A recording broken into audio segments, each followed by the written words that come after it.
دا زمونږ په جلال آباد کې په ننګرهار کې د فارم غازي آباد ساحه د فارمیسي او دلته مختلفې مالټې دي پکې. نو دغه یو مالټه د نسبت نورو ته لږه ښه ده، دا به تاسو دلته موږ سره په دې ویډیو کې وګورئ.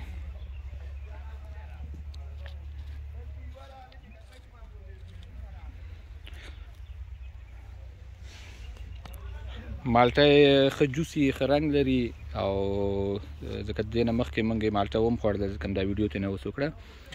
سیډس پکې کم دي او پلپ یې چې دی ښه نرم دی. نو خو مشکل زموږ دا دی چې لکه په پاکستان کې هم دا مشکل و چې په یو باغ کې د یو جنس نه باغ نه دی جوړ شوی.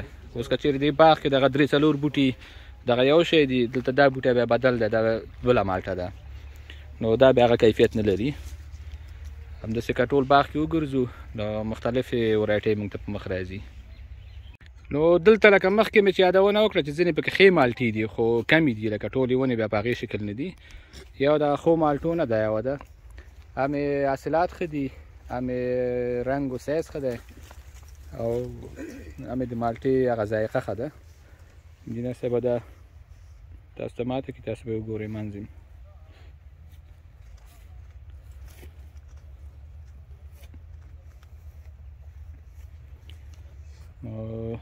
دغه رقم باندې ښه جوسي مالټه ده او دغه پلپ یې ښه نرم ده. سیډس هم پکې کم دي، یو یا 2 سیډ لري یا ځینې نه لري. او هدف دا ده چې باید دغه جنسونه په نښه شي او د دې نه په آینده کې پیوند واخیستل شي.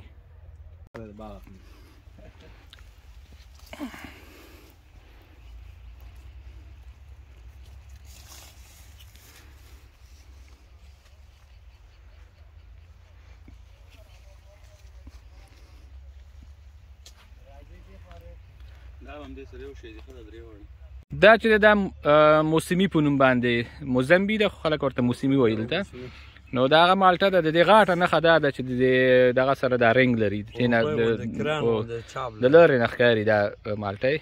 نو دا چې خورې یو خو دا چې جوسي په دې مالټه کې خو کم دي، خو که جوسي پوره وي دا پیکه خوږ خوند لري، لکه تیزوالی نه لري په خپل خوند کې. دا نو زموږ دغه باغونه دي فارم غازي آباد کې راغلي یو د دې کتو ته چک کولو ته. نو مشکلات لکه په ټولو ځایونو کې دي، زموږ هم دغه مشکل شته دلته. خو دا مشکل موږ او تاسې کولی شو، خصوصا قریهداران کولی شي دغه مشکل حل کړي، ختم یې کړي چې په راتلونکي کې د خلکو باغونه د مکس او د ګډو وډو ورایټیو نه وي جوړ شوي. دلته یوه ونه چې وګورې نارنج دی، بل موزمبي مالټه ده، بل چې وګورې بل شی دی، بل پکې بل شی دی، مختلف شیان دي پکې. نو د یوې ورایټۍ باغونه نه دي، اکثریت د هغې چې دي بوټي چې دي خرابې او کمزوره مالټه ده.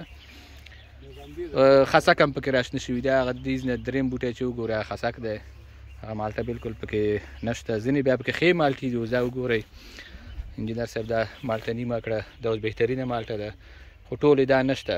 د میوې سایز او هر څه ښه برابر دي. نو هدف دا ده که چیرې څوک د دې بوټو نیالګي دغه کوي تربیه کوي، نو هغوی باید دغسې راشي په باغونو کې وګرځي او اول خو هماغه سرټیفیکیشن سیستم یې باید کومه ورایټي چې ښه نتیجه ورکوي او د هغې ماده سټا کړي او د هغې نه باید پیوند لاړ شي او هغه سیستم مخ ته لاړ شي.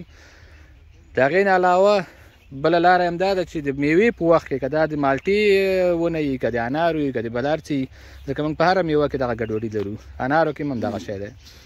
نو د میوې په وخت کې یو سړی راشي دغه وخت کې ونې په نښه کړي یا په رنګ باندې یا یو پټۍ چې پې وتړي او بیا د پیوند په وخت کې د همغې یو جنس نه دوی پیوندونه ویسي.